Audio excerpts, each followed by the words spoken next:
Et puis 9 secondes 81 centièmes de bonheur, les fans d'Usain Bolt sont sur leur petit nuage. Le champion jamaïcain a encore frappé. C'était la nuit dernière à Rio, n'est-ce pas Florent? Tout à fait Julien. Le Jamaïcain qui rentre finalement encore un peu plus dans la légende de l'olympisme. Après Pékin en 2008 et Londres en 2012, Usain Bolt s'est donc adjugé un 3e titre consécutif sur la distance. Son temps, vous l'avez dit Julien, 9 secondes 81. Il devance sur la ligne d'arrivée l'Américain Gatlin et le Canadien De Grasse. Il devient donc le premier athlète à remporter cette distance. 3 Olympiades consécutivement. Il lui reste désormais le 200 mètres et le 4x100 pour remporter toutes les médailles qu'il avait prévues. Voilà Usain Bolt, la légende de l'athlétisme. À noter qu'un Français participait à cette finale. Il s'agit de Jimmy Vico, le Français qui se classe 7e de cette grande messe du sprint mondial. Autre moment d'histoire à Rio, Julien, et le mot n'est pas galvaudé, le record du monde du 400 mètres pour Wade van Niekerk. Le Sud-Africain a effectué le tour de piste en 43,03, effaçant des tablettes Michael Johnson, son record daté de 1999. Le mieux pour en parler, c'est de prendre tout de suite la direction de la cité Carioca, où nous y attend notre envoyé spécial Benoît Perrochet. Benoît, bonjour. Est-ce qu'on attendait le Sud-Africain à un tel niveau de performance?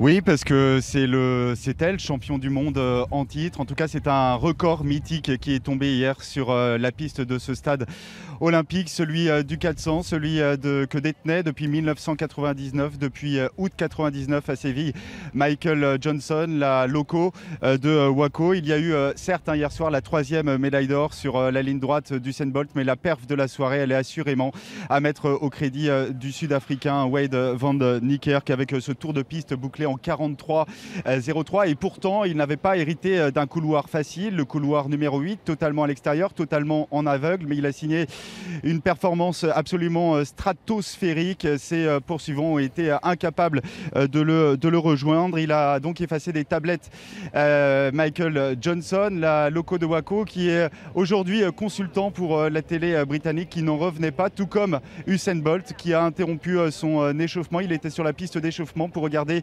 la course de Van Niekerk. On va beaucoup entendre parler de lui. Il a 24 ans.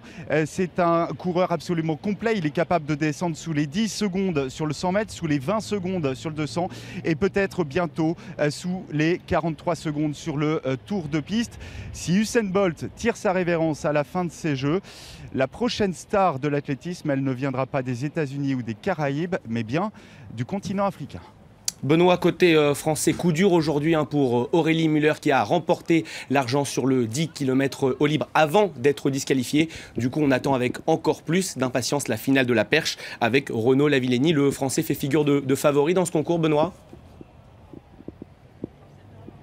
Absolument, il fait figure de favori, Renaud Lavillenie, qui, c'est vrai, s'est raté à Amsterdam au championnat d'Europe, mais ensuite il s'est bien rattrapé puisqu'il a signé la meilleure performance de l'année en sautant à 5,96. Lui qui vise une 2e médaille d'or après celle de Londres il y a 4 ans et devenir tout simplement le meilleur perchiste de tous les temps, effacer les tablettes Sergei Bubka qui lui n'avait décroché qu'une seule médaille d'or, c'était à Séoul en 1988. On attend un autre Français en finale ce soir, la finale du 800 avec Pierre-Ambroise Boss. Il a remporté cette demi-finale, mais il n'y aura que 3 places sur le podium. Et il y a 4 hommes qui peuvent viser une médaille. Pierre-Ambroise Boss, le français, Kipketer, Nelson Kipketer, Rudisha ou encore Makloufi, donc qui visent tous ce podium, l'une des 3 premières places dans cette finale du 800. Aucun français n'a été titré depuis 48. Et puis du handball avec un duel attendu entre 2 des meilleures nations du monde, la France et le Danemark, 2 des meilleurs joueurs du monde qui seront opposés. Nico Karabatic face à Mikkel Hansen qui jouent ensemble habituellement au Paris Saint-Germain. Merci beaucoup Benoît Perrochet. Je vous rappelle que vous étiez en direct de Rio de Janeiro. En tout cas, les records du monde s'enchaînent sur la piste de Rio, Florence. Cet après-midi, c'est la Polonaise. Une Polonaise qui a battu celui du marteau. Je vous laisse le soin de donner son nom. Wlodarczyk, voilà, Wlodarczyk, 82 mètres 29. C'est la marque exceptionnelle réalisée par cette Polonaise à 31 ans. Elle est championne d'Europe en titre et championne du monde en titre. Et c'est le seul titre qui manquait à sa carrière. Médaille d'argent pour la Chinoise Zhang. Le bronze revient à la Britannique Hitchton. Alexandra Tavernier, la Française, termine 11e de ce concours du marteau. On termine cette page sport en France avec du foot. La Ligue 1 a repris ses droits ce week-end. Oui, la première journée qui s'est achevée hier sur un match nul et vierge entre Marseille et Toulouse. Les hommes de Franck Passy n'ont pas su faire la différence face à ceux de Pascal Duprat, un OM New Look, puisque Doria, Ubokan, Sakai, Bedimo ou encore Gomis étaient alignés au coup d'envoi. Il faudra faire mieux dès la semaine prochaine. Eux, en revanche, sont très en forme. Eux, ce sont les Lyonnais. Julien, ils s'imposent 3-0 sur la pelouse de Nancy. Un triplé d'Alexandre Lacazette qui lance bien cette saison lyonnaise. Dans les autres matchs, beaucoup de buts, 2-2 entre Monaco et Guingamp, 3-2 entre Bordeaux et Saint-Etienne, Caen bat Lorient sur le même score. Metz s'impose lui aussi face à Lille sur le même score, 3-2. Le PSG a sur lui l'essentiel, victoire 1-0 sur la pelouse de Bastia. Voilà pour cette page sport, Julien. Merci beaucoup Florent, on vous retrouve tout à l'heure sur France 24. Baptiste Falvoz nous a rejoint pour le journal de l'économie.